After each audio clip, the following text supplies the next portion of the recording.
All right, good afternoon.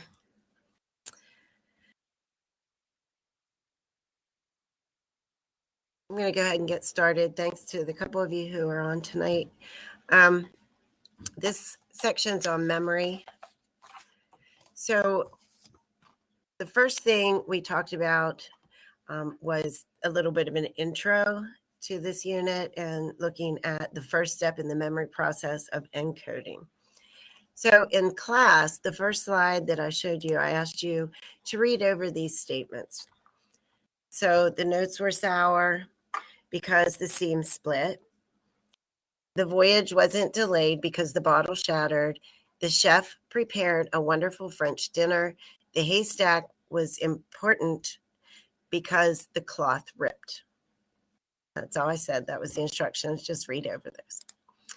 All right, so we started off with the definition of memory, which is persistence of learning. So you learn something, and over time, you store that information, and then it's available to you to be able to retrieve at some point.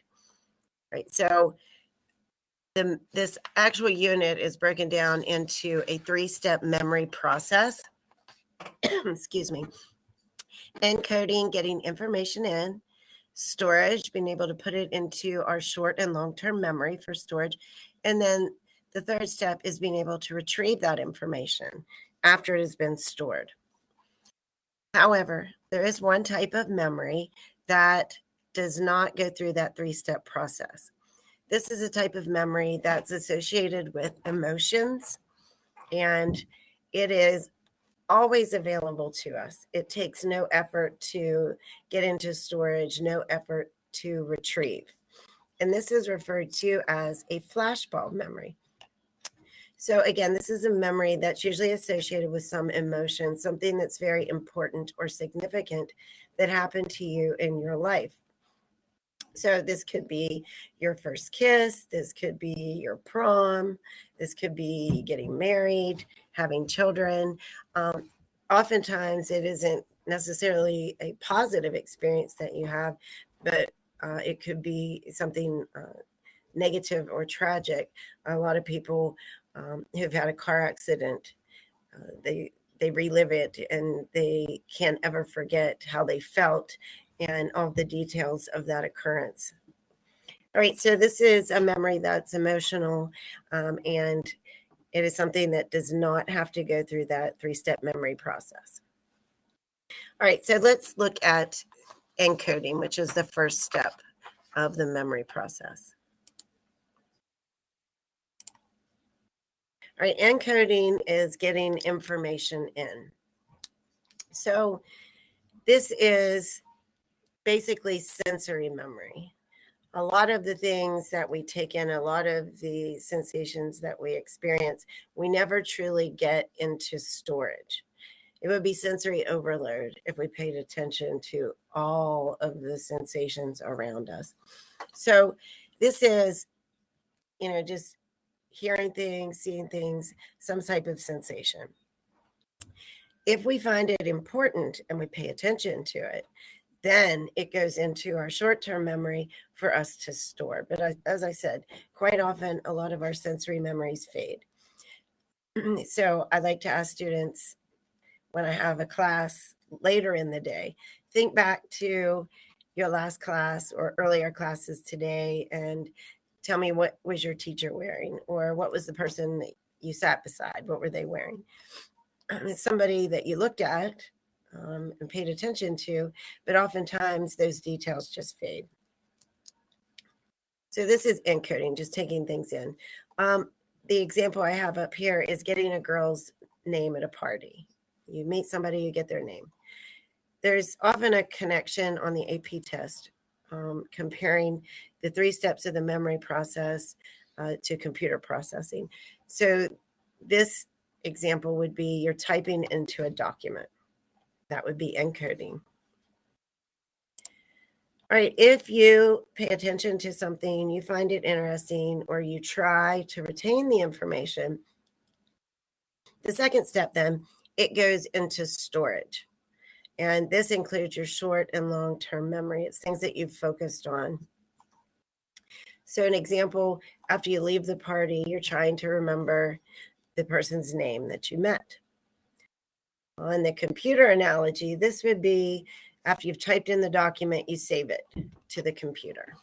All right, then the third step is retrieval, getting information out. So things that you've stored and processed, when you go to remember them, they come out, you recall them. But that's not always going to happen, and we'll look at reasons why we forget here in a few moments. So this would be retrieval failure. You see that girl the next day, and you call her by the wrong name. You weren't able to retrieve the correct information. The example with the computer would be after you've saved the document to the computer, you find it and you open it up.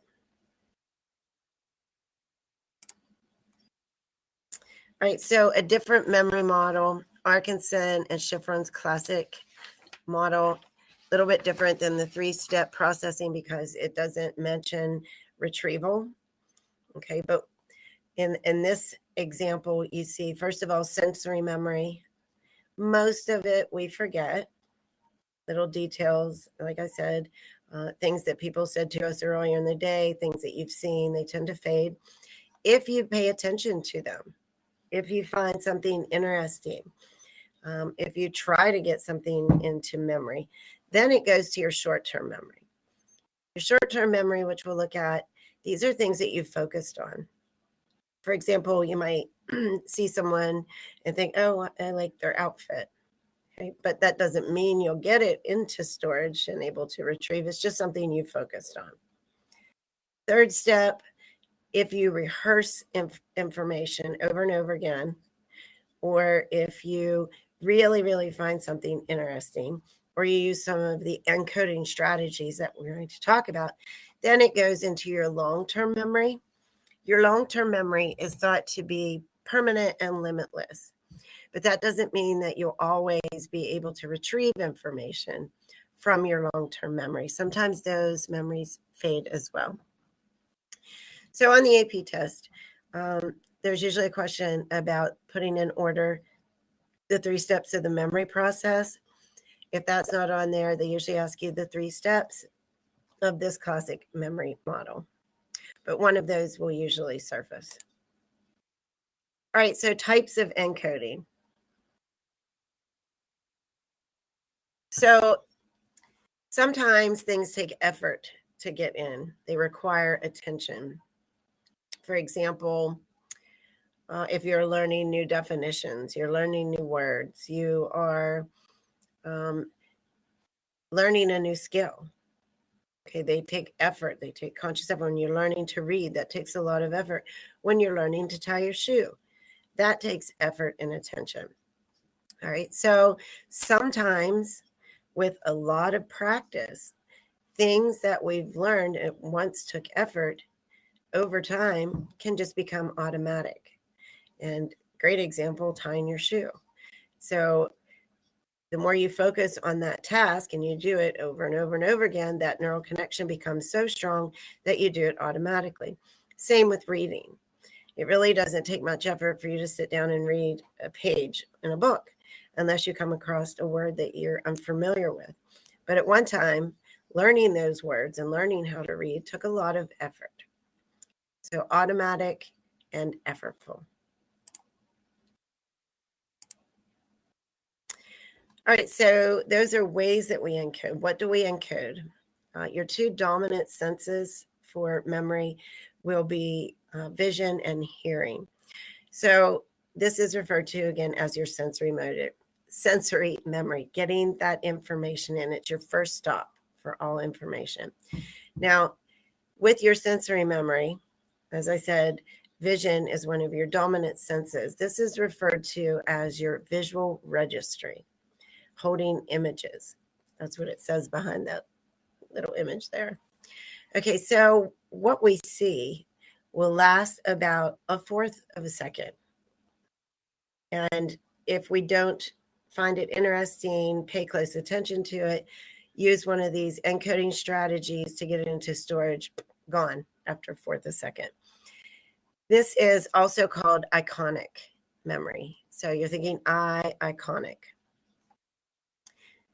things that we hear, this is referred to as our visual registry or echoic memory. Things are echoing. Okay, so echoic memory lasts just a little bit longer. It lasts for several seconds. But again, if you don't find it interesting, if you don't use some strategy or rehearse it, try to get it into storage, it will be gone within several seconds. All right, so I get to this point and I ask, can anybody remember why the notes were sour? Why the voyage wasn't delayed? The haystack was important. Why? Or the chef prepared a wonderful dinner.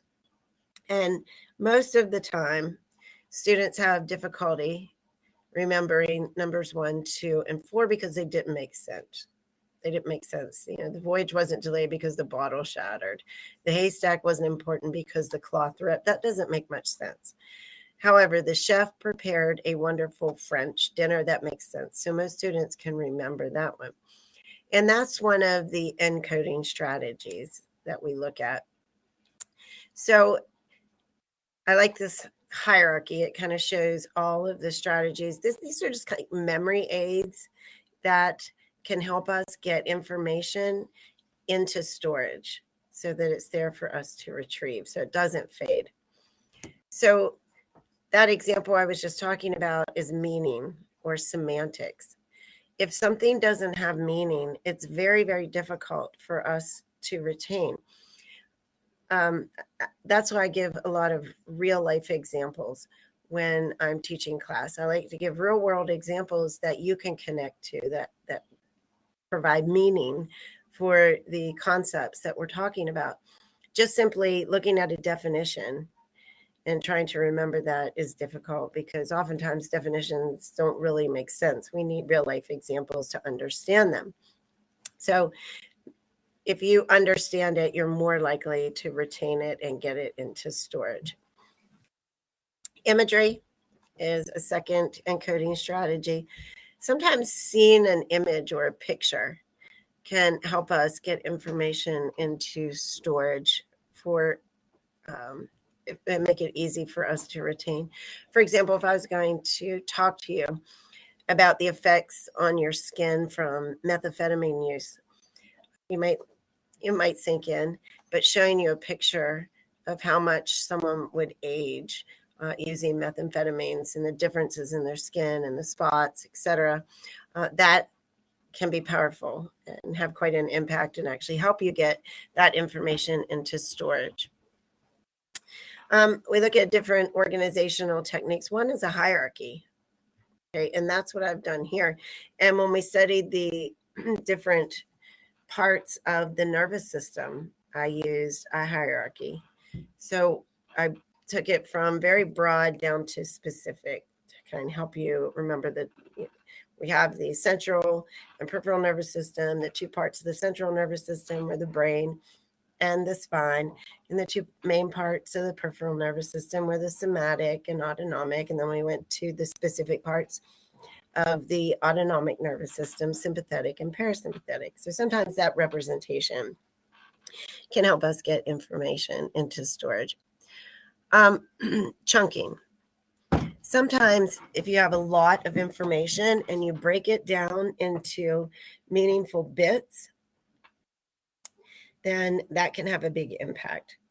So, for example, if I had to memorize a series of numbers, I would like to rearrange them in a way that would help me remember them without having to remember each specific number. So I did that with this series. I arranged them into historic dates. You have 1492, 1776, War of 1812, and 1941 when we entered World War II. So I can remember all of those without even looking at this slide. Remembering each one of those separately would take a lot of effort. So that's chunking. Mnemonic devices. These are some mnemonic devices. Roy G. Biv, the color spectrum. Holmes, remembering the Great Lakes. These are powerful memory aids. The notes, your notes that you play because every good boy does fine. FACE, all cows eat grass. allows you to retain this information for a very long time. Rehearsal is one of the most powerful encoding strategies. So going over and over and over something strengthens that neural connection in your brain. Again, like I told you when we looked at learning, practice makes perfect. And that's not only with a sport or an instrument or some task, it's also with retaining information. The more you go over it, the more you focus on it, the more likely it will go into your long-term memory for easy retrieval. Hermann Ebbinghaus actually looked at how powerful retrieval was. He had people memorize nonsense syllables that looked like this, pages of them. And they were able to remember pages of them if they went over them every single day. The downside to that is because they don't make any sense, they weren't able to retain them for very long after they stopped rehearsing. Rehearsal is very powerful, but if it doesn't make sense, they would fade. All right, a few memory effects also. These are very similar to the memory aids we just talked about. So the first one is the spacing effect, which is what we're doing now. Preparing for the AP test, you should be focusing on several chapters a week and spacing that out. If you try to cram and review too much at one time, again, it won't stick. It just fades. You can only focus for about 45 minutes to an hour, and then you need to walk away and do something else. Serial position. We tend to remember the first and last items of a list. The middle gets lost. So if you ever have to memorize a list, focus on the middle part. Okay, so that's usually the part that you have the most trouble with. Next, in line effect. So if you have something important coming up, you are very unlikely to remember information that's been presented to you before that. If you have a big game coming up, a big performance, you have to give a speech or a presentation, you'll be going over that in your mind, and you're less likely to remember what information has been presented to you prior to that. So you have to go back and relearn it. Self-reference effect. If you can connect information to your life and to the real world, you're more likely to remember it. I told you that's why I give these examples. It's very insulting when you have a teacher, a professor who puts a PowerPoint up and just reads it word for word. You're like, I could have done that myself at home, but what does it mean? So if you can make a connection, if you can make a connection to yourself or a real life example, then it's more likely to stick into storage. All right, I think that's everything with that slide or that PowerPoint. All right, give me a minute. I'm going to pull up storage and retrieval. All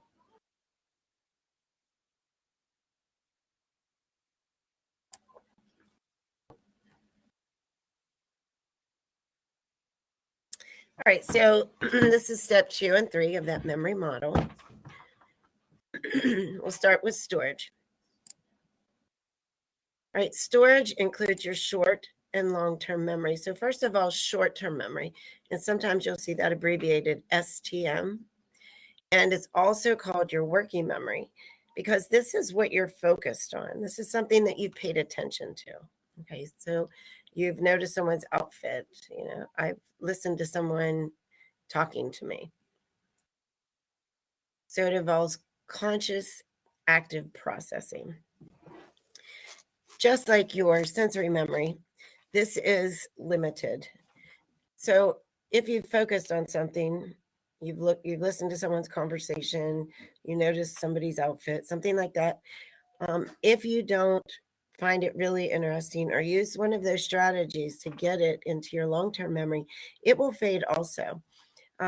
It only lasts, it's limited in duration, which our duration is only about 20 to 30 seconds. After that, it'll fade. And capacity. We can only hold about 7 bits of information, plus or minus 2, depending on the person, and our short-term memory. So to test that, I had you guys write down a series of numbers after I read them to you in order. And when we got past 7, very few of you were able to retain that. So that gives you a good example of how difficult it is to have a lot of information in our short-term memory.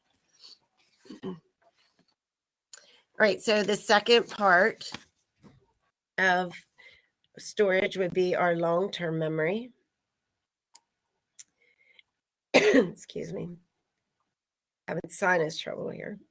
So our long-term memory is permanent and limitless. It's supposed to be, but that doesn't mean we'll always be able to get it out.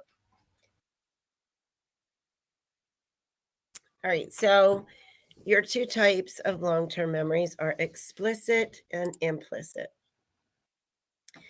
Explicit memories, and students often mix these up, and you usually see both of these on the AP test, but explicit memories are memories that take effort to get in.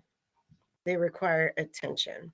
So one example, there are 2 types of explicit memories. First of all, episodic. So episodic memories involve episodes in our life or events that have occurred. So this might be like your birthday party, your prom, getting married, things like that, any event that occurs. And the second type of explicit memory would be a semantic memory, and this includes names, dates, facts, definitions that we've encountered. So both of these take effort to try and process. Your explicit memories are stored and processed in the hippocampus. All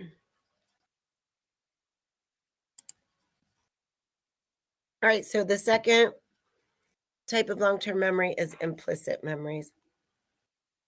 And implicit memories, there are 2 different types, but they're automatic. They are different things that are processed without conscious awareness or conscious effort. And one are procedures. So after you've learned how to button a shirt, tie your shoe, shoot a free throw, play the piano, this becomes an automatic procedural memory. It takes no effort to tie your shoe. Once you've learned to play the piano, it doesn't take any effort to sit down and play. So these are any type of skills that you've learned. Conditioned memories, these are things that you've done over and over and over again, and you do without thought. Like when the bell rings, you get up and you walk out of class. You don't sit there and say, all right, what does that mean? So these happen automatically. When you come to a street corner, you don't have to think, what should I do? You look both ways and then you cross. All right, so both of these, your conditioned memories and your procedural memories, are processed and stored in the cerebellum, which makes sense because the cerebellum is where we process balance and movements.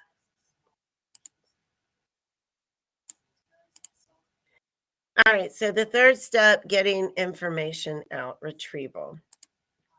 I asked you to name it in class, the 7 dwarfs.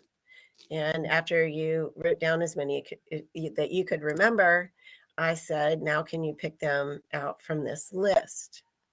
Okay, that's the difference between recall and recognition. So recall is just retrieving information basically out of thin air. Like, what are the names of the 7 dwarfs? Recognition is identifying from a list. And that's much easier because once you learn something, you make a neural connection in your brain. And if you see a word, that connection becomes activated and will help you pull out the definition that you need to connect it to. So recall would be like fill in the blank, or an essay, fill in the blank without a word bank. We like recognition. We like multiple choice questions better because they activate or prime those associations that we've made in our brain. So those are what we refer to as retrieval cues or priming cues. So they're activating memories that we have. They're activating neural pathways. And oftentimes these happen just accidentally. Sometimes I see someone, so that's a visual cue, who I see a student in school, and I went to school with their parents. And when I see them for the first time, that triggers past memory. So it triggers those neural connections in my brain, connecting the memory to their parents. Hearing sounds. Think of an example. You're riding down the road, you hear a song from your past, and bam, that triggers a neural connection in your brain, and a past memory associated with that song comes back to you. Sometimes smells can trigger a past memory. So these are priming or retrieval cues that activate these associations.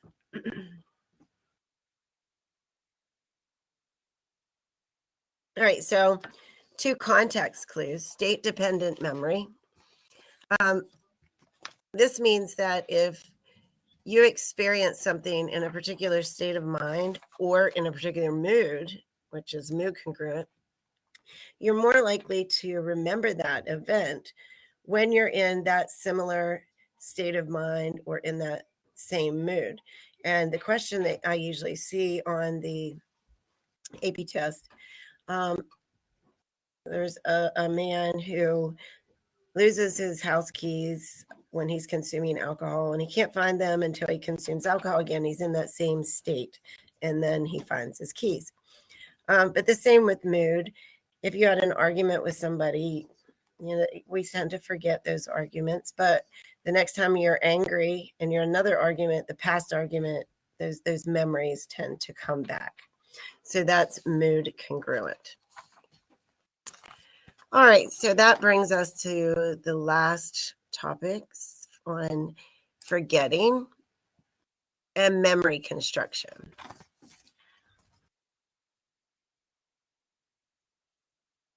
All right, so forgetting is obviously the inability to retrieve information once it's been stored. All right, so we'll look at a few reasons why that happens. All right, first of all, I asked you in class, can you identify which of these is the real penny? That's very difficult. We've all looked at pennies before, right? But being able to pick out which of those is correct is very difficult because who memorizes the head of a penny? It's actually A. But it's difficult because we don't really pay attention to the details of a penny. This is called encoding failure. As I said, a lot of things that we see and hear and experience, they just fade. We never truly process those. A lot of our sensory memories just fade away and they never get into storage. So this is called encoding failure.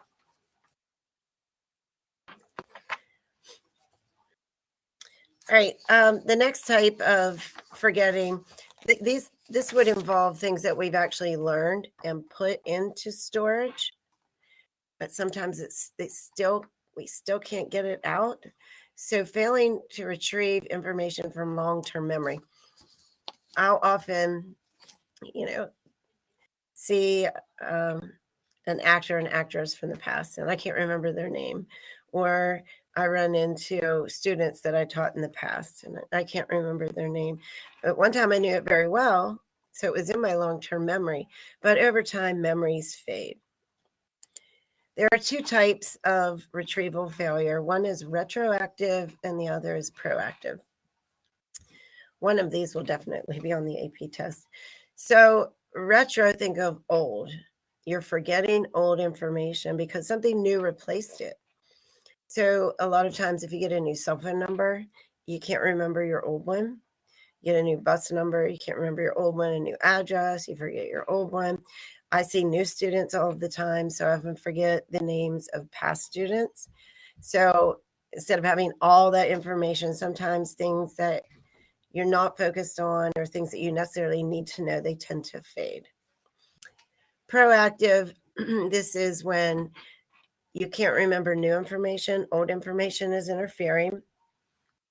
So this is, you get a new girlfriend and you call her by your old girlfriend's name. Not a good idea. That would be proactive. The question I see most likely on the AP test is about taking a foreign language. So there's a girl who took French in middle school, and then when she got to high school, her friends were taking Spanish, so she switched over, and she couldn't remember the new terms in Spanish because all the old ones from French kept coming back and interfering. So that would be proactive. Another reason that we forget is due to amnesia or memory loss, and there are two different types. So organic, this would be due to some type of trauma. Something physical happened. It could be drug use. It could be some disease that damaged the memory centers in the brain. And two types of amnesia, anterior grade. This is when we can't store immediate memories into long-term memories. So we have long-term memory, but anything that happens after the accident or whatever happened to us, we can't formulate. We can't formulate new memories, basically, and retain them. Retrograde, this is we can't remember anything that happened prior to developing amnesia. Psychological reasons for amnesia, this would have been Freud. We've talked about this a couple times. After something traumatic happens or something that causes us anxiety, Freud believed that the mind can subconsciously just remove that memory and we can't remember anything about it. So like if you were bullied as a child or abused and you experience so much pain and anxiety, our minds just automatically banish that. Controversial. Some psychologists believe that can happen. Others say it cannot. You can't just, unconsciously banish a memory. All right, and the last thing we looked at in this section was memory construction. Elizabeth Loftus is the leading researcher in memory construction or misinformation effect. She recognized that a lot of the memories that we have are created or constructed. They are not really what happened. Oftentimes, just the way we felt about a situation can cause us to remember an event different than other people who experienced the same thing. Sometimes, if somebody interjects some details when an event occurs, it can change our recollection of that memory. She did a little experiment with her college class. She staged a robbery. She had somebody come run in and steal her pocketbook in front of her class. And of course, when the police come in and they're asking the students to give a description, their description is all over the place. Some said curly hair, some said straight, some said a red shirt, some said blue shirt, short, tall, nothing was consistent. She planted something into their memory. When he ran away, she said, I hope you all got a good look at him. I don't remember anything except for the weird shaped nose. So she gave them misinformation. And all of them said something about an odd shaped nose as a result of that. So another thing that she did, she had people watch this car crash. All right. And then she had two different groups. They all watched the same car crash, but then she divided them to group A and group B. Group A, she said, how fast were the cars going when they hit each other? And how fast were the cars going when they smashed into each other? She asked group B. And of course, smashed implies faster speeds than just hit. And the people in group B gave much higher speeds than the people in group A, just based on the way that was worded. And a lot of our memories, I've talked about this in class, are things that we've heard from other people. And we create a memory from maybe a story your grandmother told you when you were young. And I said I had an experience where my grandmother told me a story about me running from a dog, and I threw my purse at it, hoping that the dog would leave me alone. I was in preschool, and I'm pretty sure I don't remember that, but I have a vivid memory of that based on the story my grandmother told me. Sometimes people add to memories. Like think about something happens to you and you're telling a story and you thought it was exciting, but who you're telling it to seems that they don't seem to be too interesting. So you add some details, spicy details to the story. And every time you tell that story, you keep adding that detail. Well, over time, it becomes a part of your memory. So in many cases, the memories that we have truly aren't what actually happened. So that's memory construction. There's also what we call source amnesia. So this is the inability to remember who told us something or where we read it or where we saw that. That happens to me quite a bit. I have somebody tell me something and then I'm like, where did I hear that? Or where did I see that? So that's forgetting the source or source attribution. All right, so that's everything with the section on memory, the lesson on memory. So again, after you watch this, or those of you who are here, you should take time to look over the multiple choice questions for this section and let me know I'll be around if you want to send me a message or message me on here for about the next half hour, doing some more preparation for the upcoming reviews. So if you have any questions, let me know, and I will see you all tomorrow. Have a good evening.